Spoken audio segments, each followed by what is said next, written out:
हैदराबाद में अवां खे ख़बर ॾींदा हलूं त कोटड़ी में मज़दूरनि जे आलमी ॾींहं ते टैक्सी ड्राइवर पौरियत ते पुलिस जो मुबीना तशद्दुद। पौरियत टैक्सी ड्राइवर पंहिंजे ज़ुल्म ऐं ॾाढ ख़िलाफ़ प्रेस क्लब पहुची वियो आहे। कोटड़ी जे खानपुर वारे इलाइक़े जे रवासी टैक्सी ड्राइवर शाहिद हुसैन खुश्क जो एहतजाज टैक्सी जो भाड़ो घुरण ड्राइवर लाइ महांगो थी वियो आहे। डीएसपी कोटड़ी जे रीडर हकीम चांडियो मूंखे पुलिस थाणे ते घुराए सख़्त तशद्दुद कयो आहे। दीदार भुट्टो इरफान बरमाणी मूंखां कार किराए ते वरिती ऐं चमन वठी विया, जितां मूंखां गाॾी खसे वापसि मोकिले छॾियो आहे। कार मालिक खे गाॾी जी क़ीमत ॾिनऊं पर मूंखे उजरत न मिली आहे। आईजी सिंध पुलिस पारां कयल ज़ाती जो नोटिस वठे मूंखे इजरत ॾियारे इंसाफ़ कयो वञे।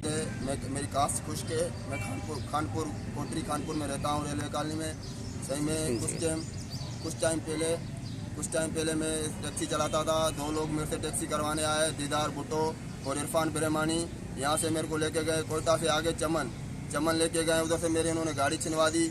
इनका कोई क्या मसला था, इन्होंने गाड़ी छिनवा के मेरे से यहाँ पर वो मैं पता नहीं किस मदद के तरह मैं यहाँ पहुँच गया अपने घर। मैंने इनको बोला भाई मैं जा रहा हूँ थाने, मैं तुम्हारी कंप्लेन करूँगा। तो उन्होंने बोला जो तुम्हारे मालिकों की गाड़ी की कीमत है हम वो भरने के लिए तैयार हैं।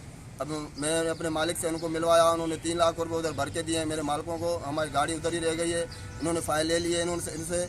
अब मैं इनसे मजदूरी मांग रहा हूँ, तो कल तरसों से मैं इनसे मजदूरी मांगने के पैसे मांग रहा हूँ। तो उन्होंने डीएसपी साहब हकीम चांडियो है कोई, उनको खिलवा के मेरे को रात को तशद्दुद करवाया है, मेरे को मारा है, बड़ा कूटा है उन्होंने कि इनका नाम नहीं ले, तो अपने पैसे वैसे भूल जा। जब 3 लाख भर के दे दिए हैं तो तू कोई चंगा मुड़ से तेरे को पैसे भर के देवे।